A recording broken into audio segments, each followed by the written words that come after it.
টি-20 বিশ্বকাপ ইস্যুতে সাম্প্রতিক সময়ে ভালো অবস্থানে নেই বাংলাদেশ ও পাকিস্তান। ফরম্যাট বদলে এই দুই দল এখন ৩ ম্যাচের ওডিআই সিরিজ খেলার অপেক্ষায়। এরই মধ্যে ঢাকায় এসে পৌঁছেছে পাকিস্তান। প্রথম ওডিআই এর আগে দুদিন অনুশীলনের সুযোগ পাবে দু দল। ২০২৭ বিশ্বকাপে সরাসরি খেলতে বাংলাদেশের জন্য এই সিরিজ গুরুত্বপূর্ণ।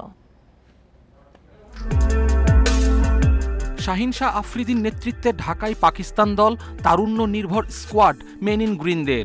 ওডিআইতে অভিষেকের অপেক্ষায় ৬ জন ক্রিকেটার বাংলাদেশে এমন দল পাঠানো নিয়ে সমালোচনাও আছে।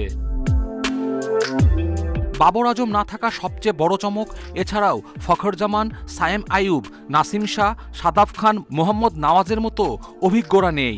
বাংলাদেশের বিপক্ষে ওডিআই সিরিজ কি তবে হালকাভাবে নিচ্ছে পাকিস্তান, নাকি ২০২৭-এ ওডিআই বিশ্বকাপের আগে নিজেদের শক্তিমত্তা পরখ করতে চায় পিসিবি? বিকাশ পেমেন্টে ১০,০০০ টাকার বেশি অফার। শপিং চলছে তো।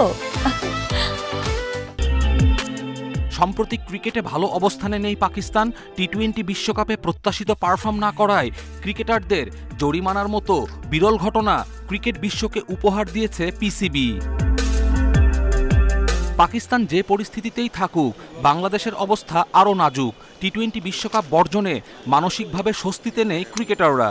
বিসিএল আর নিজেদের মধ্যে ম্যাচ খেলে দায়সারা প্রস্তুতি টাইগারদের। তারপরও প্রিয় ফরম্যাট ওডিআইতে ভালো করার প্রত্যাশা।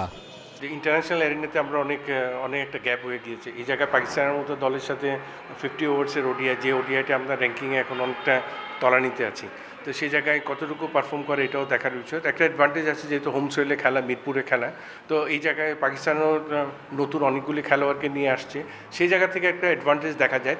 ওডিআই বিশ্বকাপে সরাসরি খেলতে গুরুত্বপূর্ণ সিরিজ, জিতলে র্যাঙ্কিংয়ে আসবে উন্নতি।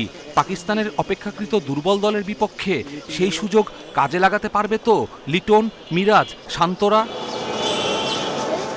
মিরপুরে পাকিস্তানের বিপক্ষে ৩ ম্যাচের ওডিআই সিরিজ ১১, ১৩ ও ১৫ মার্চ। কপিল পাল, ইন্ডিপেন্ডেন্ট নিউজ।